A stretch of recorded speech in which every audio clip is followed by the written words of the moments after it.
Welcome to my YouTube channel.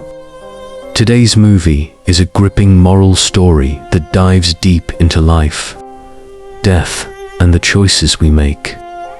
This is Flatliners, where 5 medical students flatline on purpose, only to learn that the past never forgives and the dead never forget.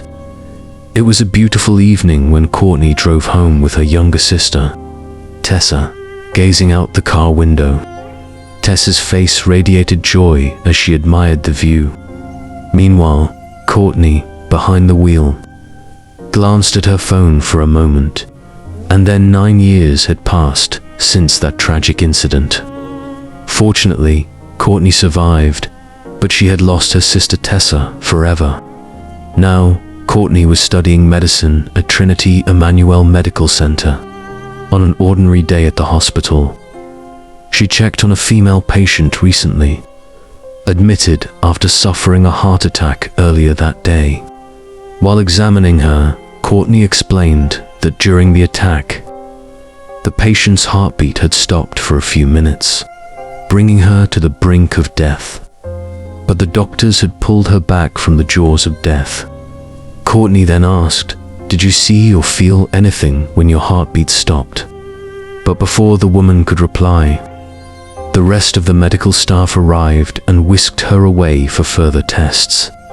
Meanwhile, in the emergency ward, a construction worker was admitted after falling from a height and slipping into a coma.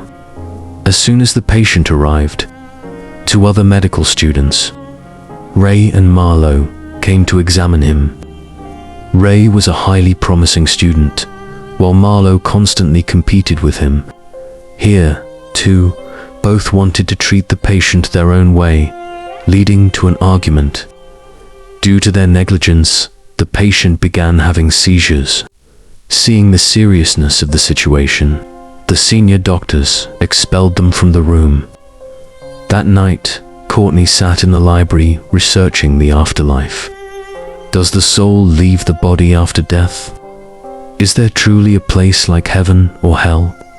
Courtney was deeply engrossed in finding answers to these questions when she heard someone sobbing at a desk in the back. It was Sophia, one of her colleagues. Courtney approached and asked why she was crying through tears. Sophia explained that her mother's relentless pressure to study had made it difficult for her to retain what she read. She couldn't even sleep properly due to the stress. Courtney comforted her, took her out of the library, and discussed lighter topics to lift her spirits. She even shared some techniques to improve memory retention, which eased Sophia's distress. Courtney then suggested that Sophia take a break from studying and join her on one of her projects. Sophia eagerly agreed. The next day, the students handled several emergency cases at the hospital, so they hurriedly finished lunch. Meanwhile, Courtney approached another colleague. Jaime, a wealthy young man, seemed more interested in flirting with girls than pursuing medicine. Courtney teased him lightly and invited him to meet her in the basement that night. Jaime's heart leaped with excitement, and he eagerly accepted. That night, Courtney led Sophia to the restricted area in the hospital's basement, noticing the vast array of medical equipment stored there. Sophia asked why it was kept in such a place. Courtney explained that the equipment had been stored there 5 years ago, so the basement could serve as a hospital in case of a natural disaster. As they conversed, they reached a room where Courtney began unveiling some equipment. At that moment, Jaime arrived. He was surprised to see Sophia with Courtney, and Sophia herself was puzzled about why Courtney had summoned them. Once everything was set up, Courtney revealed her secret experiment. She said, "I've been researching brain activity immediately after death for a long time. My findings show that after death, all organs stop functioning, but the brain remains active for a short while. Some brain activity persists for up to 6 minutes. People who survive incidents like heart attacks often report feeling themselves floating or seeing a white light. My goal is to discover exactly what a person sees and feels in those final moments before death. If we can prove through an experiment that life exists after death, we'll become the world's first afterlife specialists.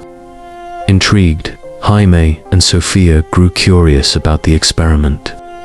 Courtney instructed them to stop her heartbeat using a defibrillator, scan her brain for 1 minute, and then revive her, just as heart attack patients are resuscitated through emergency treatment. Hearing this plan, Sophia panicked, fearing they might fail to revive Courtney or that her brain could be damaged if her heart stopped too long. Courtney reassured her, saying, "Brain cells can survive for 4 minutes without oxygen. If you revive me within 4 minutes, I won't die. But if something goes wrong, I've signed a document taking full responsibility for my death." Confident in Jaime and Sophia's emergency medicine training, Courtney decided to begin the experiment immediately. As the cleaning staff would arrive in 45 minutes, she injected herself with propofol and quickly lost consciousness. Jaime placed her in the MRI machine and delivered a shock, stopping her heartbeat instantly. Courtney was dead. Simultaneously, she felt as though she were leaving her body and soaring into the sky. Soon, she hovered above the hospital, gazing down at the entire city, as if her soul had departed and was wandering in search of a destination. 60 seconds passed, and as planned, Jaime and Sophia began reviving her. In their panic, however, they forgot the proper procedure and failed to bring her back. Terrified, they trembled. Sophia urgently messaged Ray, asking him to come to the basement. Reading the message, Ray raced there at full speed. Marlowe, seeing Ray's haste, grew concerned and followed him. Moments later, Ray reached the basement. Sophia and Jaime quickly explained the situation. Ray sprang into action, meticulously following the correct revival steps. Meanwhile, Courtney found herself on a bridge surrounded by countless white and blue lights, which began fading into a glare. Following Ray's instructions, Sophia delivered a powerful shock to Courtney, restarting her heart. Courtney gasped for air, alive once more. Jaime, Sophia, and Ray sighed in relief. Marlowe arrived soon after, having followed Ray before the cleaning staff could appear. The group took Courtney home. Fully recovered, Courtney shared her experience with her friends, calling the experiment flatlining. She described it as an incredibly pleasant sensation, as though she had been freed from life's burdens and was floating toward the sky.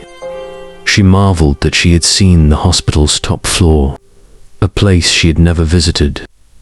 Meanwhile, Jaime had conducted a brain scan during Courtney's. The recording revealed a flash of electrical activity in her prefrontal cortex, ventral tegmental area, and amygdala seconds after her death. Ray deemed the experiment extremely dangerous and ordered them to stop immediately before leaving. Courtney and her friends struggled to interpret these brain activities. For Courtney, however, flatlining had become addictive. Her behavior changed abruptly. She would sit by the window for 10 minutes, lost in thought, smiling to herself. As Marlowe approached to speak with her, something astonishing happened. Courtney suddenly recalled her grandmother's decades-old bread recipe.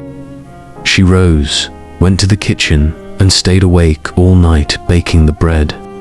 The next morning, during a lecture by Dr. Barry at the hospital, all the doctors and students enjoyed Courtney's bread. Marlowe told Ray and Jaime that Courtney had run 19 kilometers. Both were stunned. They realized Courtney's physical and mental abilities were steadily improving. Later, during a class discussion, Sophia mentioned a patient who believed someone else was living with him in the form of his sister. The other students found the symptoms puzzling, but Courtney immediately identified them as signs of Capgras syndrome. Her swift, accurate response surprised her colleagues and professor, especially since the syndrome wasn't part of her current syllabus. Courtney explained she had read about it in her first year. Thanks to flatlining, her brain had been rewired, enabling her to recall everything she had ever learned, even from years ago. Later, at a restaurant, Courtney astonished her friends by playing a beautiful piano tune, despite not having touched a piano in 12 years. To them, the flatlining experiment was a complete success. They decided to try it one by one to enhance their mental abilities, like Courtney. Ray, from a middle-class background, refused to risk his career on such a dangerous idea and walked away. That night, as Courtney prepared in front of her mirror at home, she noticed the bathtub curtain, open moments ago, was now closed. Assuming it was her imagination, she dismissed it. But as she reached to open the curtain and leave the bathroom, she heard it slide again. Courtney froze in fear. Turning back, she saw the curtain had fallen into the tub. Nervously, she stepped toward it to pick it up, but collapsed in fright.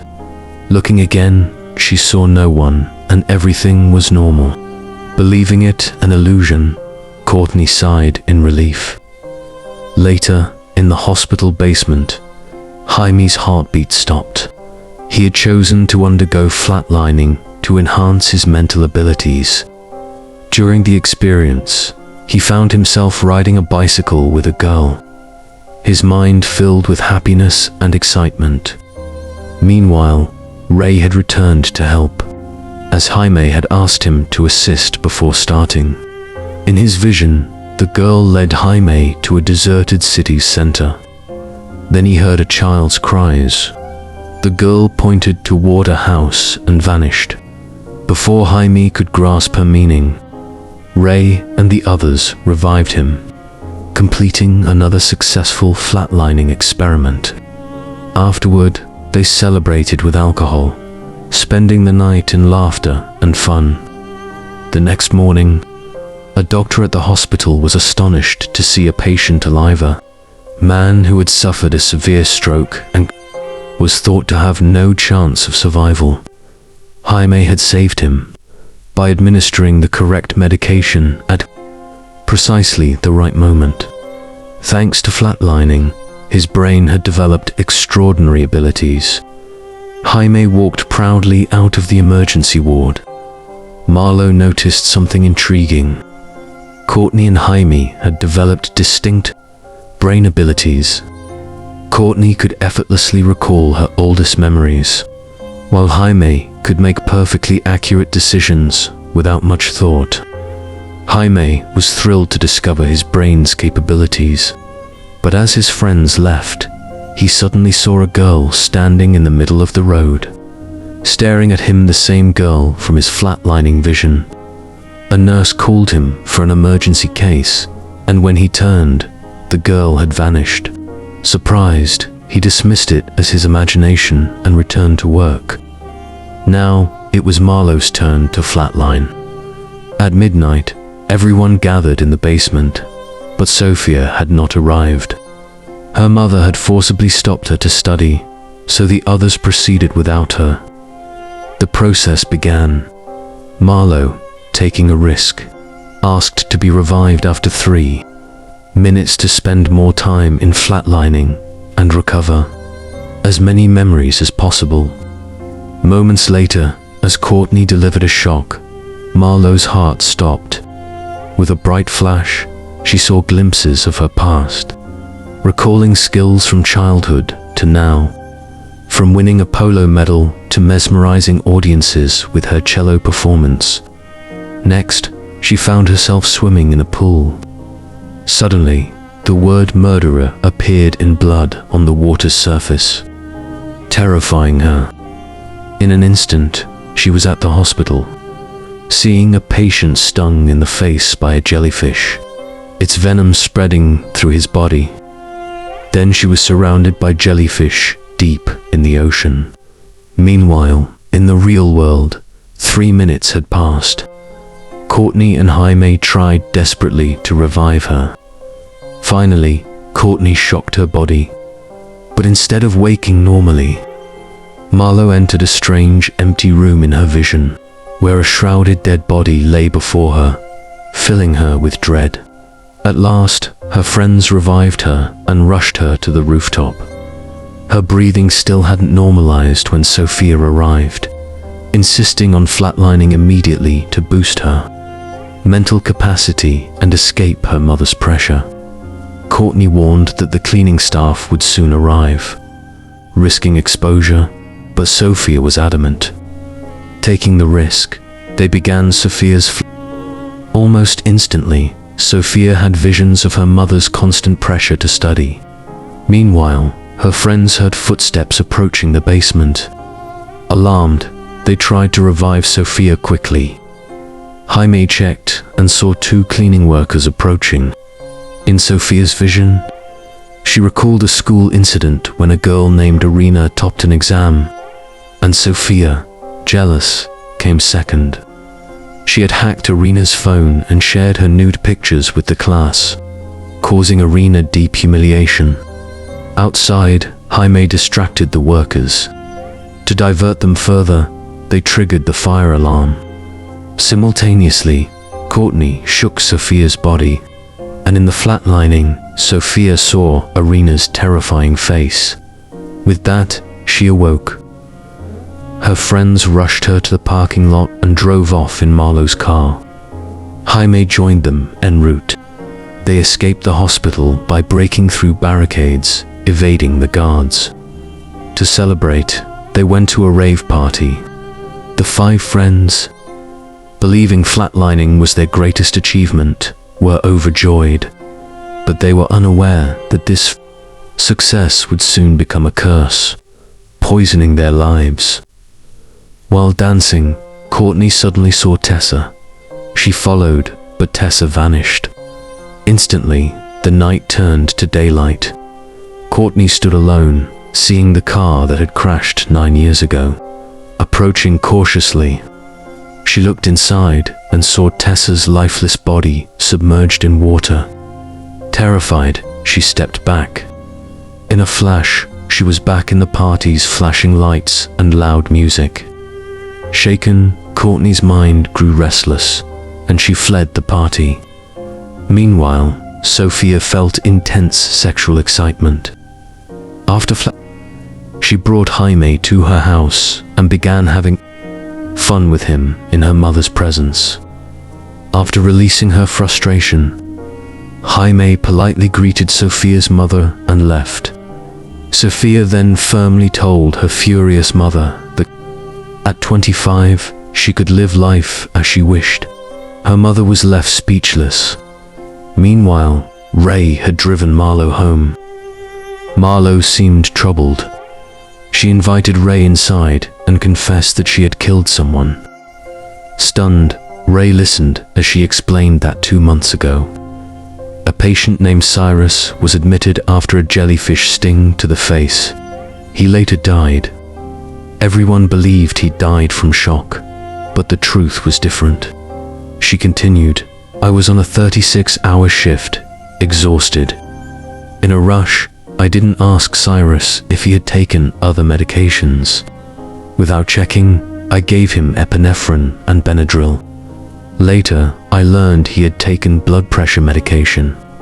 The combination caused a severe reaction, and he died from suffocation."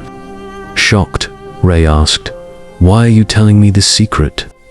Marlo replied, "Because I saw Cyrus's dead body during I'm afraid it's a sign of impending danger. I'm terrified." Ray comforted her, saying, "What you did wasn't intentional.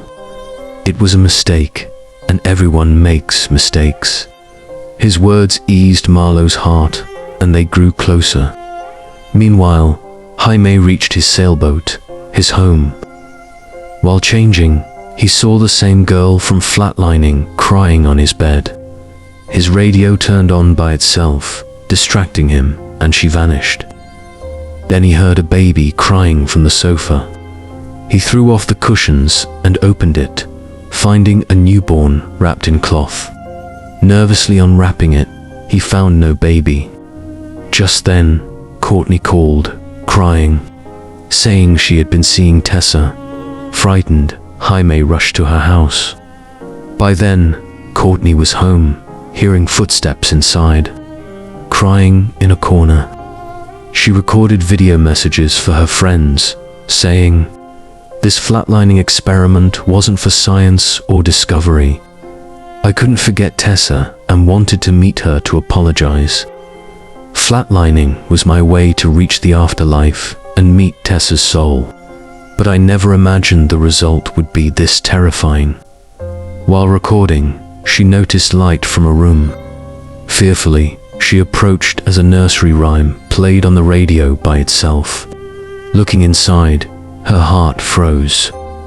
Tessa sat there, drawing a picture of herself and Courtney. Tears filled Courtney's eyes as she called Tessa's name. But Tessa set the drawing on fire and stared at Courtney with vengeful, fiery eyes. Courtney ran, but Tessa blocked her path. Courtney fled through the fire exit, racing down the stairs, only for Tessa to block her again. Desperate, Courtney climbed through another window, but Tessa pushed her from the building, causing Courtney to die a painful death. Later, Jaime arrived at Courtney's house, but, getting no response, left. The next morning, Dr. Barry informed Courtney's friends of her death. They were shocked. Her sudden death remained a mystery. Sophia and Marlowe wept uncontrollably, while Ray feared a police investigation could uncover flatlining and ruin their careers. The others promised to keep Ray out of it, as he wasn't part of the experiment. But in this difficult time, Ray chose to support his friends.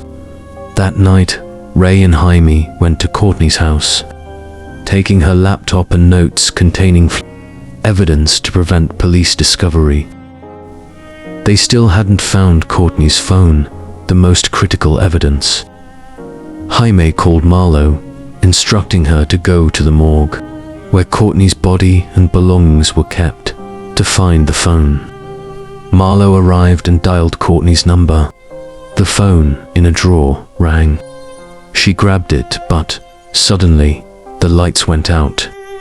Sensing a presence, she turned on the phone's flashlight and saw all the dead. Body storage compartments open. Terrified, she saw another compartment open behind her, revealing Cyrus's horrifying face. Screaming, she ran, but the lights returned and the room was normal.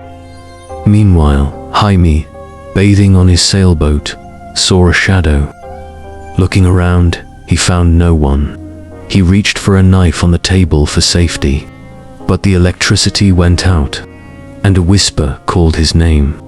As he grabbed for the knife, it was gone. The girl from Flatlining appeared before him. Jaime fled the boat, but she reappeared behind him. Panicked, he fell into the water and swam to the dock. As he reached for it, someone stabbed his hand, his screams piercing the night. Later, Jaime met his friends, watching Courtney's video. It showed her fear of an invisible force. Marlowe, trembling, suggested Tessa's spirit had killed Courtney, and that their bad deeds from Flatlining had manifested to claim their lives, confessed their wrongs. Sophia admitted harming Irina. Marlowe confessed to killing Cyrus with the wrong medication. Jaime revealed that years ago, A waitress named Alicia at his father's club became pregnant by him. Unwilling to marry her, he offered money for an abortion. When she refused, he abandoned her. He had seen Alicia during and now she followed him, having stabbed his hand. Ray, however, believed these were hallucinations from flatlining. Alicia was alive, so she couldn't be a ghost. And Courtney's vision of Tessa was likely a hallucination. Jaime countered that, after Courtney's death, he was convinced flatlining had opened a pathway for an unknown power to enter, manifesting as their guilty deeds to kill them. Frightened, they resolved to uncover this power before another died. That night, Sophia left her lecture and walked through a silent hospital corridor. Suddenly, she heard a constant whispering from a corner. Scared, she ran to the lift, stopping to look back. A girl's shadow Irina, whom Sophia had humiliated, entered the lift behind her. Unaware, Sophia stepped in. The lift stopped and ascended. Her hands and legs trembled. When the doors opened, she saw the classroom where she had hacked Irina's computer.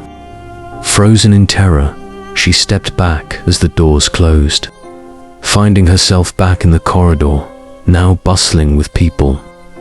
Like her friends, Sophia was trapped in a web of truth and deceit. That evening, Marlowe found Ray waiting at her house. He had checked Cyrus's autopsy report, discovering Marlowe had altered it to hide her error, making everyone believe Cyrus died from shock.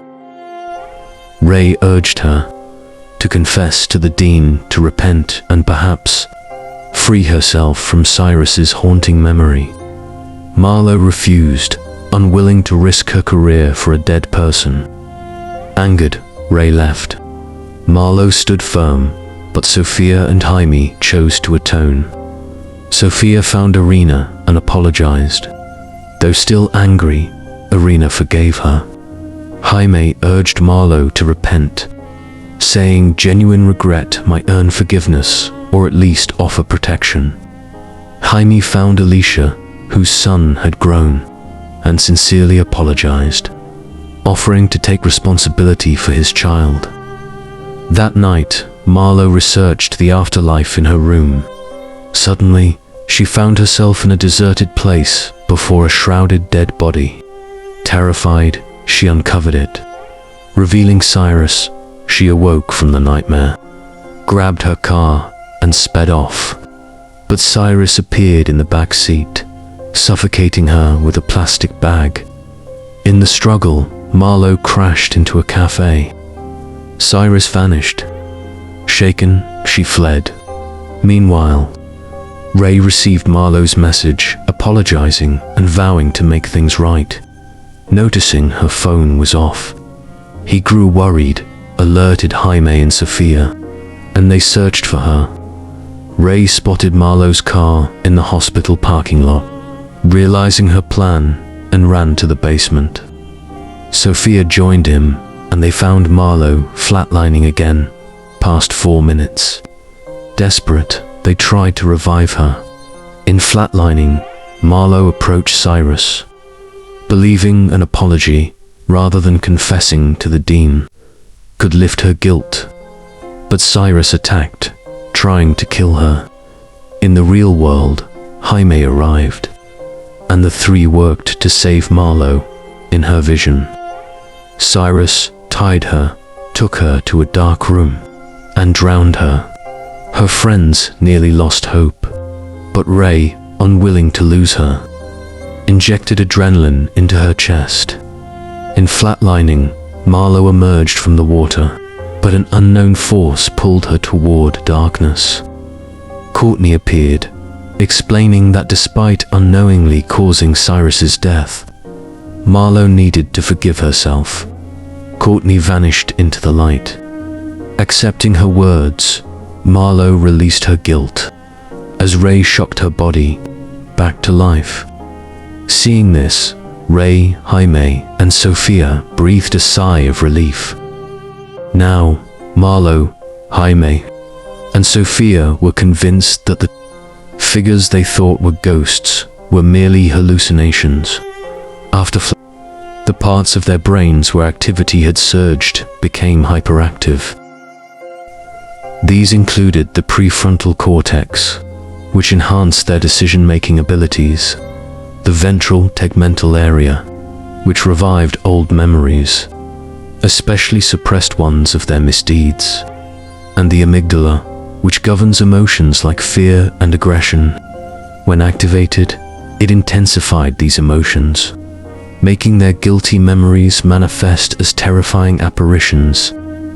But after confronting and repenting for those memories, their hallucinations ceased. However, Courtney could never forgive herself for Tessa's death. This guilt allowed Tessa's vengeful image to dominate her mind so powerfully that it drove her to her demise. After that day, Marlo atoned for her mistake by confessing the truth about Cyrus's death to the hospital dean. Surprisingly, this did not end her career. Instead, she was given a chance to restart her training. Later, they disposed of Courtney's laptop in the river, erasing the last evidence of Finally, the four friends gathered at a restaurant, raising their glasses in Courtney's memory. They had learned that merely apologizing for a wrong is not enough. Only by truly repenting and forgiving oneself can one be freed from the burden of past misdeeds. If you enjoyed this story and were captivated by its twists, please subscribe to support us so we can continue bringing you more tales like this.